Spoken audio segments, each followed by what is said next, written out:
Well, it's all about staking out your position ahead of time, and we'll get those very formal positions later on today, Steve. In Greenwich, I think the Prime Minister is going to be giving a speech laying out the broad brushstroke version of what the UK wants. They'll actually also be releasing a formal ministerial statement, as it's called, with much more detail. And then in Brussels, the European Commission team, led by Michel Barnier, they'll also be releasing the details of their own negotiating mandate provided to them by the remaining 27 member states.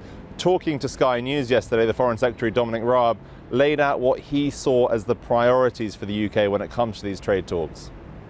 We're taking back control of our laws, so we're not going to have high alignment with the EU, legislative alignment with their rules, but we'll want to cooperate, and we expect the EU to follow through on their commitment to a Canada-style free trade agreement, and that's what we're pursuing. And there's a great opportunity here for win-win. Our regulations and our standards are higher, but I can reassure our EU friends and partners we will not be insisting that they align with our rules as the price of a free trade deal with the UK. That's not the way free trade deals are done globally, and I'm sure that the EU will want to adhere to their commitment to a Canada-style, best-in-class free trade agreement. Now, the problem is the Europeans say that a Canada-style trade agreement doesn't take into account the fact that the UK and Europe share seas as well as airspace, and indeed they have land borders. So the concern from the European Commission side, and we heard from Leo Varadkar, the Irish Prime Minister, yesterday, they do want to see a level playing field. They want to see regulations and standards when it comes to both goods and services being shared on either side in order to have the kind of frictionless trade that we're hearing about from the UK side. He said, quote, they will have major problems with, if we're going to have tariff-free, quota-free trade with the UK, which is essentially what we have with Canada, almost everything that needs to come with a level playing field, saying they're concerned about the possibility, for instance, that the UK would be able to offer state aid to industries or businesses that would give them an unfair competitive advantage against their European peers. Yeah, it's all posturing at the moment, isn't it, from both sides? We know how this works as well. When does it really start getting interesting? The talks aren't even going to start for another month or so. Do we literally just have to ignore this story until September, say, when things will start getting done, Willem?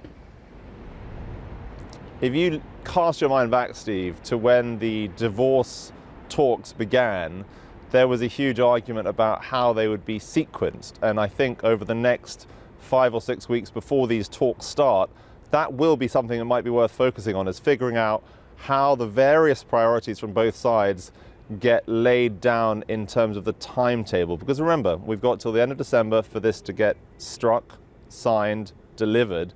For that to happen, it's not just agreeing on the individual areas to try and find common ground, it's also agreeing on how those areas of potential common ground are discussed. And so it could be that that's something that's worth paying attention to over the next few weeks, is figuring out how they're going to take these in order. And just just for one more final point, I mean, we look at this purely economically, I believe, anyway, now that they've got the sovereignty issue out of the way. Do you think there's any chance that the Europeans, who are obviously desperate to keep the single market intact, will look at this anything other than a political issue as well? Because the British want to look at it economically. I see the Europeans want to look at it politically. That means the two could miss each other in the fog, doesn't it?